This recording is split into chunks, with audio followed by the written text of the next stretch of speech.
is up you guys? It's your girl Ate M. Welcome back to Bar the Feud. Tara at samahan nyo kami sa biyahe papuntang Pililla, Rizal.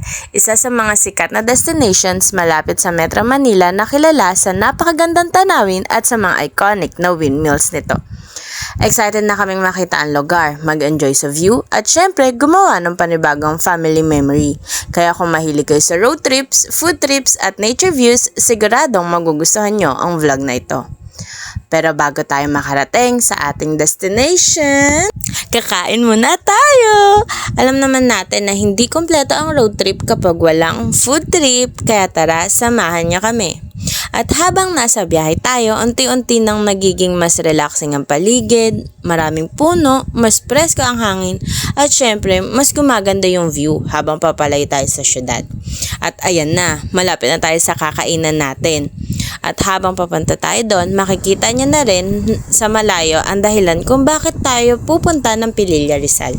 Tignan nyo yun, no? Kita na yung mga windmills. This is in my head, go. Yum yum yum yum yum yum yum yum yum yum yum yum. Let's go! At para sa order namin, meron tayong bulalo, kalderetang kambing, at pork sisig. Mukhang masasarap lahat, kaya excited na kaming tikman. Let's go! Unahin natin ang bulalo. Sa unang higop pa lang ng sabaw, ramdam mo agad yung linamnam. Malasa pero hindi nakakaumay. Hindi tinipid sa ingredients at bagay na bagay lalo kapag medyo malamig ang panahon o pagod ka sa biyahe. Ang isa pang nagustuhan namin dito, kapag naubos nyo yung sabaw, pwede kayong magpa-refill. Kaya sulit na sulit talaga para sa mga may hilig sa mainit na sabaw. Sunod naman, tong pork sisig. Para sa amin, masarap naman siya. Hindi siya ganun ka-crispy kumpara sa ibang sisig na natikman namin, pero okay na okay pa rin ang lasa. May tamang timpla at bagay na bagay para sa mainit na kanin. Mayroon din kaming kalderetang kambing. Hindi ko ito natikman dahil hindi ako makain ng kambing, pero based sa feedback ng mga kasama ko, malambot daw ang karne at masarap ang sauce. Mukhang na-enjoy naman nila to. So ayun, Bar the Fam. Iba-iba naman tayo ng taste preference. Baka may iba sa inyo na mas magugustuhan ng isang dish kaysa sa iba. Pero overall, para sa amin, masarap ang pagkain, sulit ang serving at maayos ang lugar. Malinis, presko at magandang stopover bago magpatuloy sa biyahe. A few moments later. At ngayon, oras na para ituloy ang ating road trip.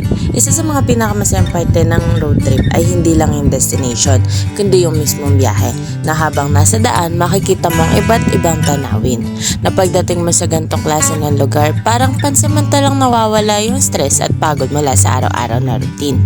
At pagkatas ng ilang oras na biyahe, nandito na tayo! Isa sa mga pinakasikat na attractions dito ay ang Pililla Wind Farm.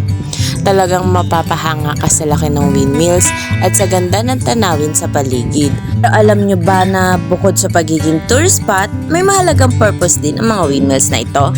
Nagsimula ang Pililla Wind Farm bilang proyekto para makagawa ng malinis at renewable na enerhiya gamit ang lakas ng hangin.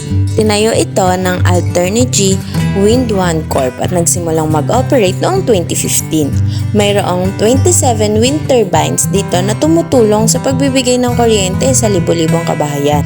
Dahil renewable energy ang gamit nito, nakakatulong din ito sa pagbawas ng paggamit ng mga energy sources na nagdudulot ng polusyon sa kapaligiran. Bukod sa environmental benefits nito, naging isa rin ito sa popular tourist destination dahil sa napakagandang view ng mga bundok, rolling hills at maging ng Laguna de Bay na makikita mula rito.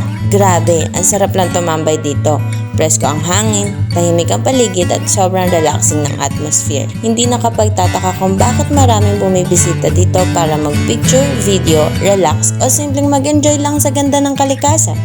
Isa rin ito sa mga lugar na kahit ilang beses mong balikan, parang may bago ka pa ring ma-appreciate na tanawin. Kaya kung naghahanap kayo ng road trip destination na hindi masyadong malayo sa Metro Manila, magandang idagdag sa inyong travel bucket list ang Pililla, Rizal.